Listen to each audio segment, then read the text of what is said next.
Let's feed the homeless.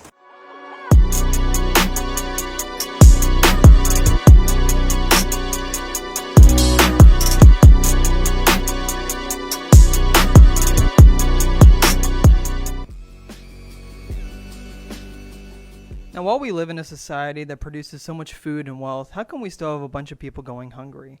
I mean, we have a globalized food system, and you would think that we would have solved this problem by now. Well, yes, we are maximizing our efficiency, but at what cost? This 2025 paper published by Elsevier shows that the food industry is actually a big driver in inequality.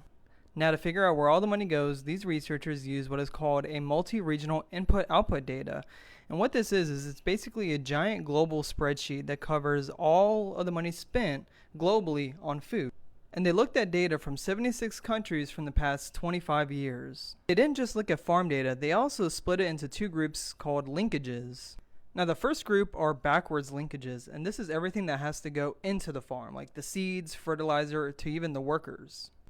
And now we have our second group, which are forward linkages, and this is everything outside of the farm, from shipping, manufacturing, and production to companies who own the grocery stores and also advertising.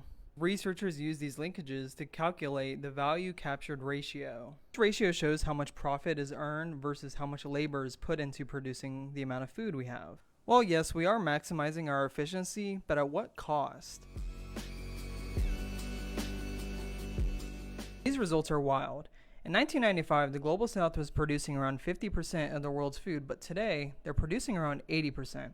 But they're not earning any of those profits. It turns out that the Global North is actually capturing around 4.5 times more profits than the Global South are. But why? It turns out that the Global North is primarily comprised of these forward linkages, which, according to the paper, these are known as non-productive activities. And so it makes you wonder why these US-based corporations are making more money than the farmers are. When asked about this, co-author Jason Hickel said this. Finance is what determines everything about production. When capital has control of production, then they invest in whatever is most profitable to them. This is why we have very perverse forms of production.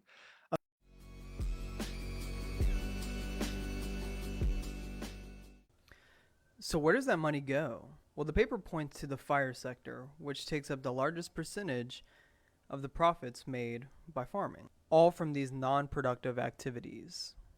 See, we've turned food into a financial asset, and this is why you have grocery stores filled with food, but still people starving across the street. See, the system is actually working perfectly. It's just not designed to feed people. It's designed to drive profits. And this is what the researchers call an unequal exchange. The Global South bears all of the environmental costs, such as labor, water depletion, and land degradation, all to produce food that they can't even afford themselves. And we see this in the data. Countries like Singapore captures around 69% of all the profits earned from food that they claim to farm, but they actually didn't. Some form of an imperial arrangement made by corporations to extract all the profits they can from farmers. But the US is incapable of thinking beyond just the profits of capital, when what is necessary is direct mobilization of productive capacities. Again, we have more than enough productive capacity to solve our social and ecological problems. It is simply a question of who controls it.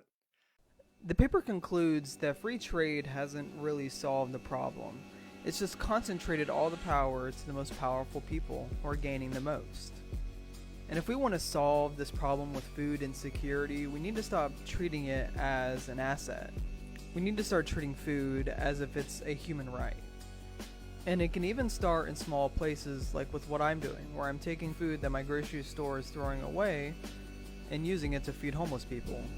Because at the end of the day, dogs gotta eat.